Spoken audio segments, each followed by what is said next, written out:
একদিন হযরত ওমর ফারুক রাদিয়াল্লাহু তাআলা আনহুর দরবারে সমস্ত লোকেরা একত্রিত হয়ে তার সঙ্গে দেখা করার জন্য করে গেলেন।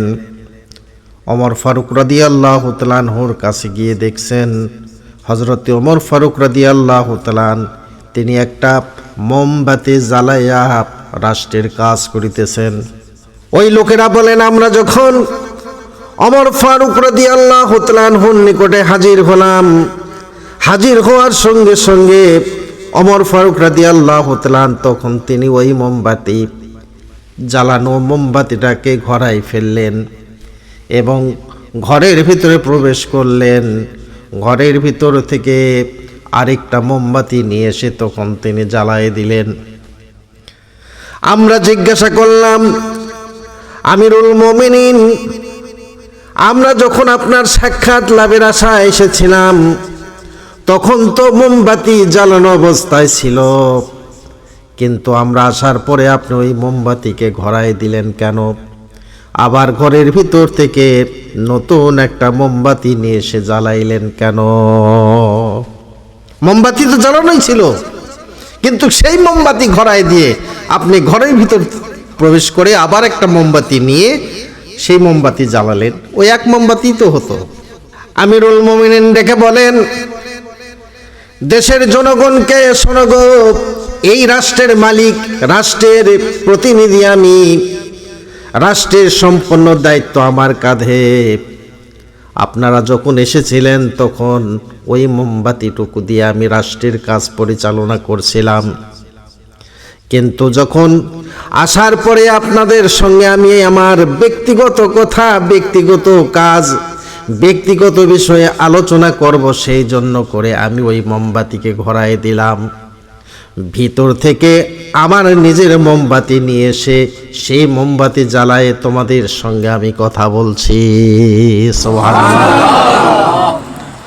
তার মানে আমিরুল মুমিনিন বুঝাইতে চাচ্ছেন, তিনি বলছেন, রে দেশের লোকেরা, আমি পূর্বের যে মোমবাতি দিয়ে দেশের কাজ পরিচালনা করেছিলাম ওটা হলো রাষ্ট্রের টাকা দিয়ে ওই মোমবাতি কিনা।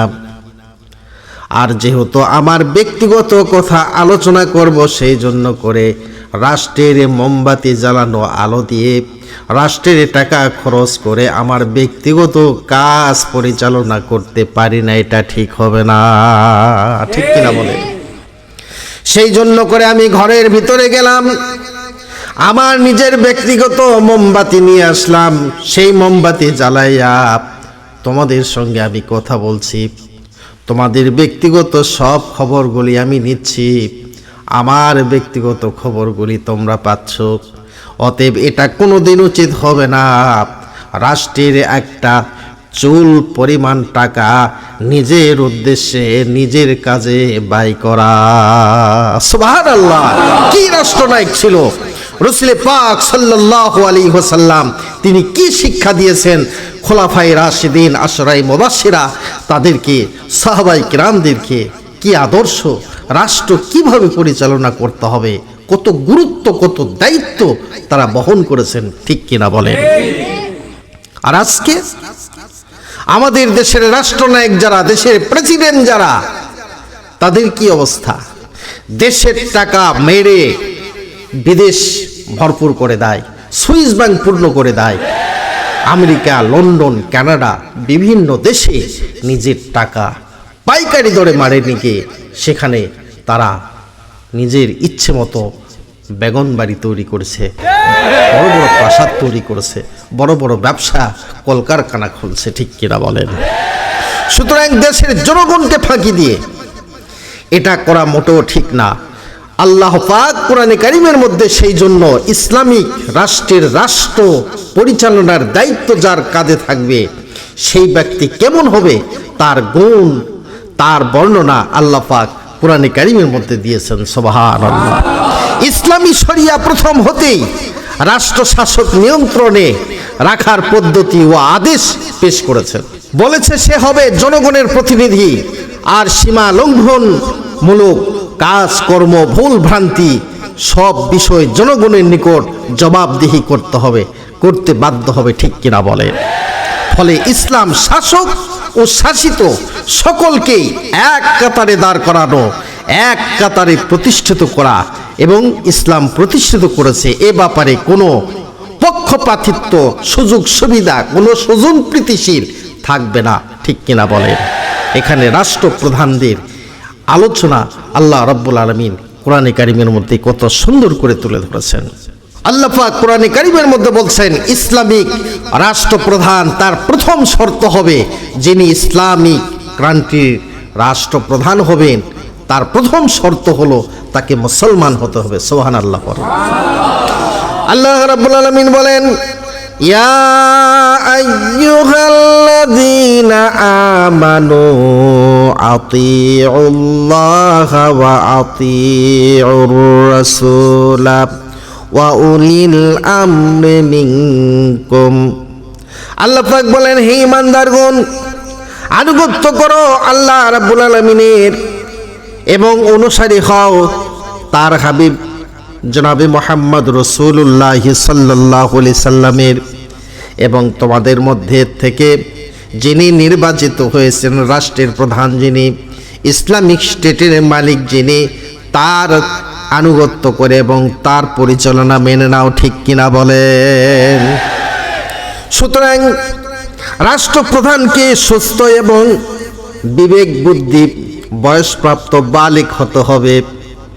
দুর্বল 100 ডিগ্রি জ্বর উঠলেই কাঁপতে শুরু করে মাথা গাও ঘুরে পড়ে যাবে, এমন দুর্বল ব্যক্তিকে রাষ্ট্রের প্রধান করা যাবে না। সবল হতে হবে এবং তাকে বালিগ হতে হবে। তাই আল্লাহ রাব্বুল আলামিন কোরআনে কারিমের মধ্যে বলেন, ওয়ালা তুতুস সুফাহা আমওয়ালাকুমুল্লাতী জাআলাল্লাহু লাকুম কিয়ামা। তোমাদের ধন সম্পদ আল্লাহ রাব্বুল আলামিন তোমাদের অস্তিত্ব বজায় রাখার উপায় স্বরূপ হিসাবে আল্লাহ রাব্বুল আলামিন যাকে দিয়েছেন তার নির্বোধ লোক হতে হওয়া চলবে না। সেই লোকটা পঙ্গু হলে চলবে না, সেই লোকটা মাতাল হলে চলবে না, সেই লোকটা নেশাখোর হলে চলবে না, সেই লোকটা আসলে হতে হবে সবল। তাই আল্লাহ রাব্বুল আলামিন কোরআনে কারিমের মধ্যে বলেন, রাষ্ট্রপ্রধানকে দারুল ইসলামের অধিবাসী হতে হবে। রাষ্ট্রপ্রধান একজনকে করলেই হবে না, বরং তাকে আল্লাহ এবং আল্লাহ রসুলের পথকে অনুসরণ যেন করেন, আল্লাহর পথের প্রতীক যেন হন, আল্লাহর পথের দিশারি যেন তিনি হয়ে থাকেন। ওয়ালা তুতি মান আগফালনা কলবাহু আন যিকরিনা ওয়াত্তাবা হাওয়াহু ওয়া কানা আমরুহু ফুরতা। এমন কোন লোকের অনুগত্য করা যাবে না যার অন্তরে আল্লাহ রাব্বুল আলামিনের কথা মনে নাই, আল্লাহকে স্মরণ করে না, আল্লাহর স্মরণ নেই, এবং যে নিজের নফসের খাহিশ, লালসা ও বাসনা চরিতার্থ করার পথ অবলম্বন করেছে এবং সীমা লঙ্ঘন করায় যার অভ্যাস। যে ব্যক্তি সীমা লঙ্ঘন করে, যার চরিত্র খারাপ, যে আল্লাহ রাব্বুল আলামিনকে দেখে ভয় করে না, আল্লাহর ভয়, রসুলের ভয়, কবরের ভয়, মিজানের ভয়, পুলসিরাতের ভয় যার কলিজার ভিতরে নাই, এমন ব্যক্তিকে ইসলামিক কান্ট্রির রাষ্ট্রনায়ক বানানো যাবে না, ঠিক কিনা বলে? বিশ্বনবী মুহাম্মদ রাসূলুল্লাহ সাল্লাল্লাহু আলাইহি সাল্লাম নেতৃত্ব মানা না মানা সম্পর্কে পবিত্র হাদিস শরীফের মধ্যে তিনি বলেছেন, লা তাআতা লিমাখলুকিন ফি মাসিয়াতিল খালকি। অর্থাৎ অনুগত্য করলে যদি মহান সৃষ্টিকর্তার নাফরমানি হয়, আনুগত্য করলে যদি সৃষ্টিকর্তার নাফরমানি হয়ে যায়, তাহলে তার আনুগত্য করা যাবে না।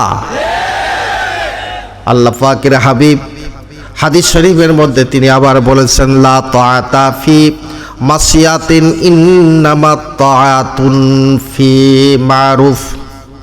আনুগত্য করা যাবে কেবল নাই পরায়ণ বাদশার, ন্যায়সঙ্গত ও শরীয়ত সম্মত ব্যাপারে অন্য ক্ষেত্রে আনুগত্য করা যাবে না।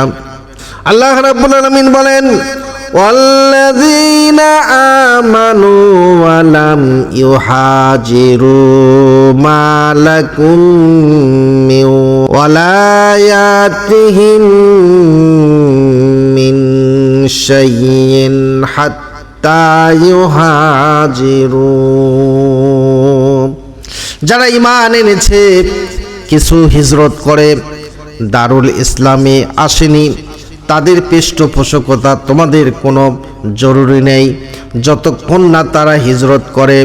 রাষ্ট্রপ্রধানকে বিদ্যা, বুদ্ধি ও শারীরিক সুস্থতা থাকতে হবে। আল্লাহ পাক বলেন, ক্বালা ইন্নাল্লাহা আস্তাফাহু আলাইকুম ওয়া যাদাহু বাসতাতান ফিল ইলমি ওয়াল জিসম। আল্লাহর নবী বলেন, আল্লাহ তাআলা শাসন করার জন্য করে তোমাদের উপর তাকে অর্থাৎ তালুতকে মনোনীত করেছেন এবং তাকে জ্ঞান, বুদ্ধি, দৈহিক শক্তি দান করেছেন। সুবহানাল্লাহ। সুতরাং কাকে নেতৃত্ব দেওয়া যাবে সে সম্পর্কে আল্লাহ পাক কোরআনে কারিমের মধ্যে কত সুন্দর করে বললেন, আপনারা শুনছেন। এখন যাদের নেতৃত্ব গ্রহণযোগ্য নয় তাদের সম্পর্কে আল্লাহ কোরআনে কি বলছে?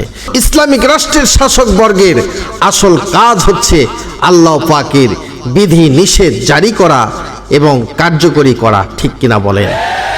আইন প্রণয়নের মাধ্যমে, ইসলামী আইন দ্বারাই দেশের জনগণকে শান্তিতে রাখা, সুখে রাখা, সুখী রাখা, ঠিক কিনা বলেন? আল্লাহ পাক বলেন,